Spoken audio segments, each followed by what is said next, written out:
players faced off against each other, TrAce actually won.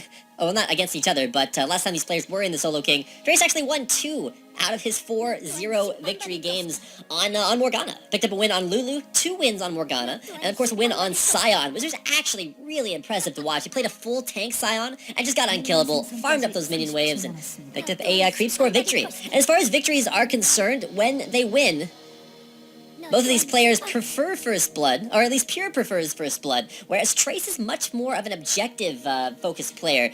2 tower kill victories, 1 creep score victory, and a First Blood victory, spread it out all across the board. Take a look at the in-den vote. You can see their poll there on the screen. 24% believe that Pure can pick up a win, whereas TrAce with 76% of the vote. Not often that you see a player who plays a little bit more of a supportive style of champion be favored in the vote, specifically with his earlier performances. And while he did win an undefeated 4-0 trip through his bracket earlier... Okay, Pure just putting out a little shots fired already onto the ground. Nothing too consequential. So here's the way that TrAce plays this lane. Okay, he'll start with enough sustain from his passive. Gives him 20% spell vamp, or 10%, I believe is what it starts out at. And he'll just pool the wave over and over again. We've seen him start Flask before, but primarily it's just a Doran's Ring so that he makes sure to have enough ability power. Spam out on the wave, get some mana back, and of course get some health back along with his passive as well. And put the pool down on the wave, and just watch TrAce's health bar specifically. He'll get a little bit of HP back from levels, but more importantly, just the spell vamp off of his passive is actually pretty darn significant, even though it's cut by a third. Oh, TrAce wants to get into Dark Binding range. I believe that is the spell he took second.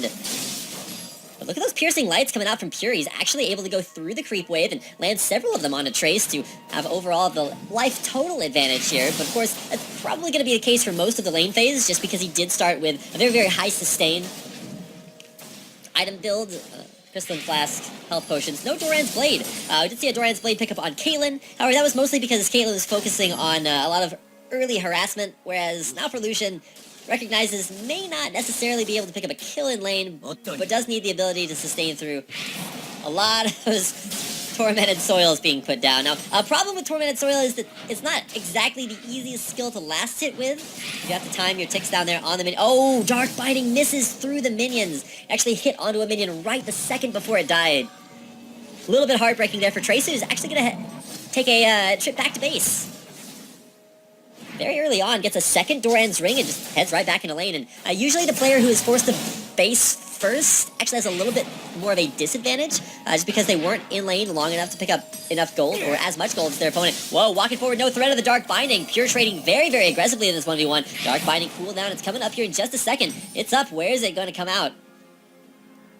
To the left, everybody. Dark Binding probably to the right, though, when it comes out. We'll see where Pure finds himself on what side of the minion wave. But just consistently pooling intense micro abilities. The mechanics on those Tormented Soils, the likes of which the world has never seen. But as for TrAce, though, right now, he just has to make sure that he puts himself in a good enough spot as far as the wave positioning is concerned, so that he can get a positioning advantage in the lane that'll punish Pure for going back to base earlier.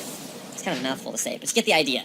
If Pure is forced to go back to base in a position where the wave's going to hit his turret while he's gone, he's going to lose a couple of minions, and when the minion, or CS count rather, is actually as close as it is, 33 to 34, 36 to 35 now, thanks for changing up the math on me. Where's that Dark Binding? He's fishing for it.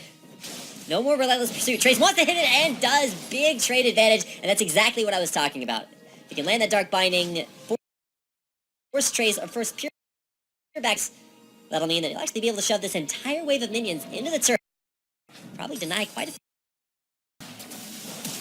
Flashing on it. Whoa, TrAce didn't go back to base. He's got the barrier. Will that barrier be enough? It's gonna fade away. And speaking of fade away, there's Pure coming back from base. Kind of caught TrAce looking. He was trying to head back to base himself, but had his recall stopped. And watch this. This is where he flashes the Dark Binding.